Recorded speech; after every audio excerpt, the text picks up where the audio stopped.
Welcome to Real Bass Lessons. Today I want to talk to you about a fundamental of good playing, and that is shifting.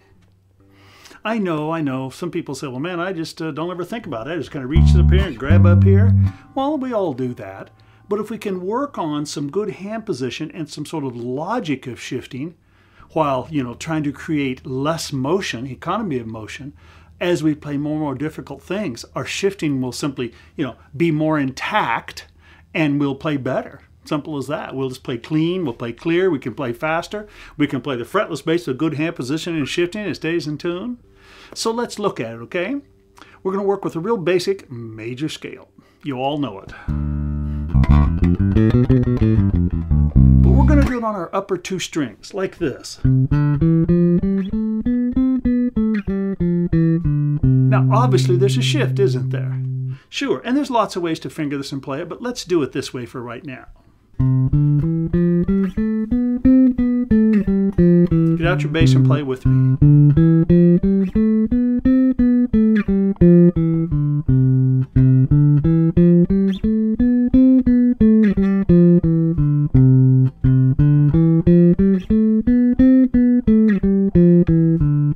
Now, if you just watch the video, you're probably going to be real bored. But if you get out your bass and play with me, I promise you'll like some of the benefits, okay? Now, let's talk about what are we doing when we're shifting there? Well, we're moving from this position to this position. So our hands are here. We're keeping our fingers intact, meaning in the right position, not away from the fingerboard, and we just shift up to here. So it's... and going back, the same thing. See, we want to avoid stuff like this. No, because now we're in a completely different spot and we have to readjust our hands to put it there. If we can always work for economy of motion, we'll just simply play better. By the way, if you ever don't, you sort of say, Jim, I don't know about that. We all heard of that Jaco guy, right? Just go watch that little video with him and Jerry Jamont and watch Jaco's hands. They're just, they're just picture perfect. And how do you think he plays the bass so well in tune? Yeah, I know on that video he's playing a fretless, but on all the other stuff, man, you'd never know he's playing a fretless until he slides. His intonation is so good. That's just hand position and repetition of shifting, so it becomes just an involuntary movement. Check this out. I can do this over and over and over, and every time, no matter where I start my hand, I get my nose. You know why? Because I've reached there a lot. You ever watch a little baby and they do this and they can't control their hands? Eventually they get to where they can control their hands and they can touch things. Well, that's what we're talking about here. We're talking about if you'll control how your hands are placed and then you make that motion enough times, and I'm talking about a lot of times, it'll become just muscle memory. By the way, I'm teaching a new student. He said, man, one of the biggest things I've learned is I've just learned that 300 times over and over something really isn't a lot. I said, correct. Most people really have lost or never even knew. I think it used to be more popular when I was younger. I don't know. But they've lost that whole idea of just repetition, repetition. And if you look at sports, athletics at all, the guys who are really good at it, man, it looks so easy and so smooth.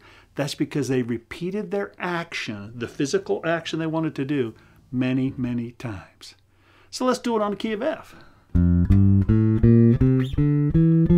Play with me.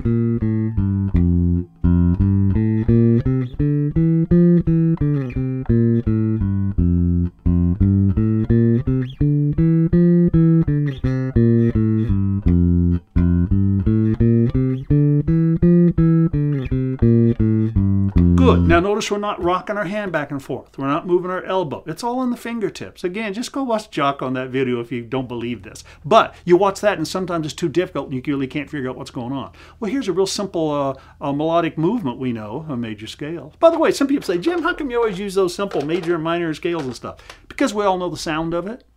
We all know if it's right or wrong. And most of us can already play it. So now we can concentrate on physically moving things correctly. By the way, I thought I'll just remind you of a little story which I think is very pertinent here.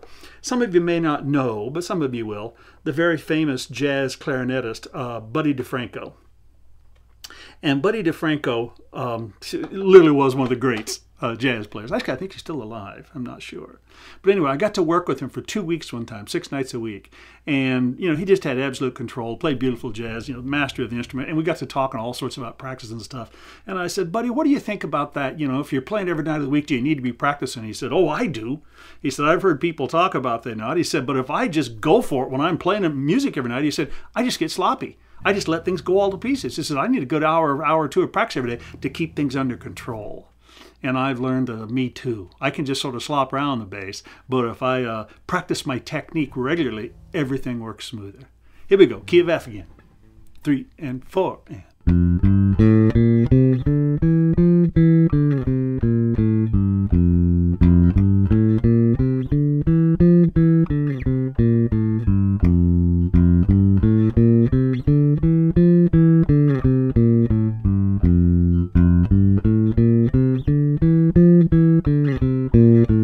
Next key, cyclofourths.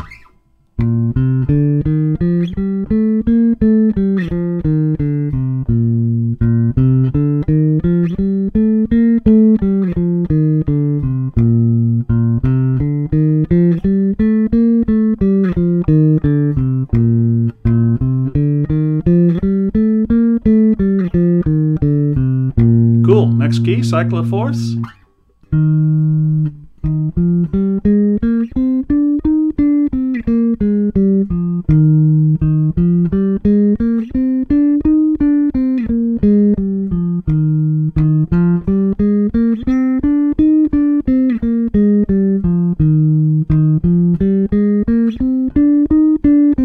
Next key.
Just because I screw up doesn't mean you should. Let's keep going.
Back where we started.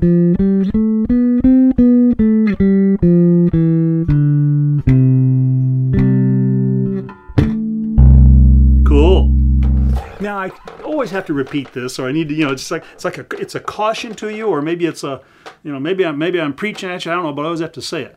If you just watch this stuff, that's cool. But if you'll get your bass out and play along with me, that's the value. I was thinking of all sorts of things. That's what happens when we start doing these and we're playing these real simple things. I start thinking of all the stuff I want to talk about. And I was thinking about the New Hampshire Bass Fest one year when Michael Mannering was teaching for us, and he was having a whole room, 8, 10, 12, 15 guys do some stuff. And it was real simple stuff. And I think they were disappointed. I could sort of see, it was like, hey, man, where's this really cool stuff? And Michael was just so disciplined working on his fundamentals and his basics. And then he spent a whole bunch of time talking about some of those things I did earlier, about how you really want to work on fundamentals and technique and repetition so everything's are smooth, so you keep things moving smoothly. Now, if it's not your goal to simply master this instrument, well, that's fine. But most people, it really inside would like to continue to become better individually at playing the bass. And shifting, the smooth shifting, keeping your hands in good posture is a big part of it, okay? Let's do it once more, but now let's only do it one time in each key. So like this. Next key. Here we go. Do it with me. 3, 4.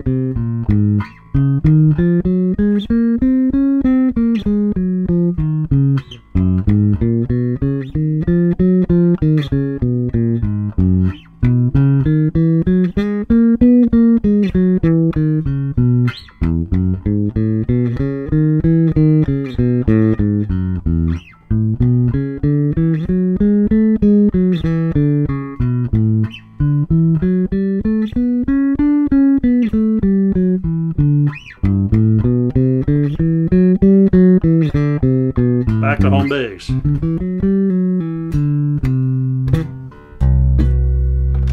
Cool. Don't underestimate the fundamentals and just practice. Relax, get your fingers in the right spot, and you'll see the benefit, I promise. Fire it up.